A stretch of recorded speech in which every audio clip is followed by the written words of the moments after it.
దేశభక్తి అంటే కాషాయ జెండాకు మొక్కటమా అని మనం ప్రశ్నించాలి. దేశభక్తి అంటే రాజ్యాంగాన్ని గౌరవించకపోవటమా అని మనం ప్రశ్నించాలి. బ్రిటిష్ వారిని కూడా పొగిడే సంస్కృతి ఇది. ఎందుకు అంటే వాళ్ళు రాసినటువంటి ఒక పుస్తకంలో వాళ్ళు రాసుకున్నారు, without British rule there is no chance of resurgence of Hindu dharma అని పబ్లిక్ గా పుస్తకం రాసుకున్నారు. ఈ రోజు కూడా లైబ్రరీలో అందుబాటులో ఉంటుంది.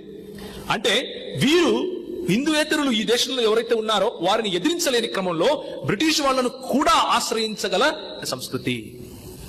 మేము దేశభక్తులం అని చెప్పుకునే వీళ్ళు ఈ రోజు పింగళి వెంకయ్య గారు మనకు త్రివర్ణ పతాకం ఇస్తే, భారత జాతీయ జెండా ఇస్తే ఆ జెండాను మనం ఈ రోజు సెల్యూట్ కొట్టాలి అని మనకు హితబోధలు చేస్తూ ఉంటారు.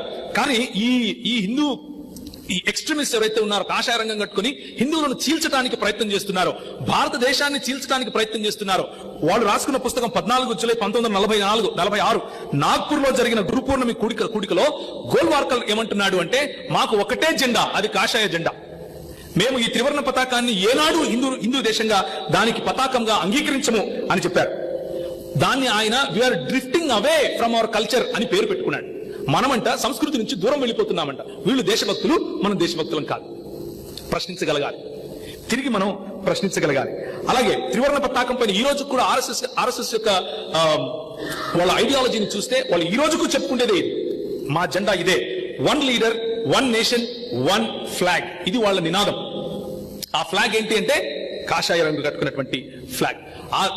ఆ జెండా కింద ఎన్నైనా పేర్లు పెట్టుకోండి మీరు, నో ప్రాబ్లం. కానీ జెండా మాత్రం ఏమై ఉండాలి? కాషాయ రంగే.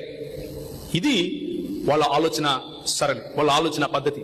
మనం చాలా అప్రమత్తంగా ఉండాలి. వీళ్ళు రాజ్యాంగాన్ని గౌరవిస్తాము అంటున్నారు.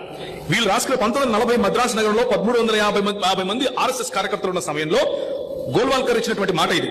ఆర్ఎస్ఎస్ ఒక పతాకం చేత, ఒక నాయకుని చేత, ఒక సిద్ధాంతం చేత ప్రేరేపింపబడి ఈ గొప్ప దేశం యొక్క ప్రతి మారుమూల ప్రాంతాల్లో హిందుత్వం అనే మంటని రగిలిస్తుంది అన్నది వీళ్ళ ఆలోచన. హిందుత్వం అనే మంటను రగిలించాలి, ప్రజలను చీల్చాలి, ప్రజలను అనగదొక్కాలి. ఇది రాజ్యాంగాన్ని గౌరవించడం అవుతుందా? మన రాజ్యాంగం ఇదే చెబుతుందా? కాదు. మారణ హోమం చేయటమే ఈ సంస్కృతికి ఉన్నటువంటి ఆలోచన. ప్రతి ఒక్కరిని చంపాలి, విద్వేషాలు రెచ్చగొట్టాలి, నాశనం చేయాలి, చీల్చాలి, విభజించి పాలించాలి. ఎందుకంటే అందరూ కలిశారు అంటే బ్రాహ్మణవాదంలో నాకున్న శక్తి పోతుంది. అందరూ కలిశారు అని అంటే ఈక్వాలిటీ వస్తుంది. అంబేద్కర్ గారు ఒక మాట అంటారు, ఏమంటారు అంటే, ఒక సామాన్య బ్రాహ్మణవాదం నమ్మే వ్యక్తికి వేరే వ్యక్తి మంచి ఉద్యోగాలు చేస్తే ఇబ్బంది లేదు, వాళ్ళు డబ్బులు సంపాదిస్తే ఇబ్బంది లేదు. కానీ ఇబ్బంది ఎక్కడొస్తుంది అంటే, నాతో వాడు సమానం అవుతాడు అని ఇబ్బంది వస్తుంది. నేను దేవుని తల నుంచి వచ్చాను కదా, నేను దేవుని భుజాల నుంచి వచ్చాను కదా, నేను దేవుని పొట్టలో నుంచి వచ్చాను కదా, వీడేమో కాలు కదా, వీడేమో చెప్పులు కదా అని చెప్పే సంస్కృతి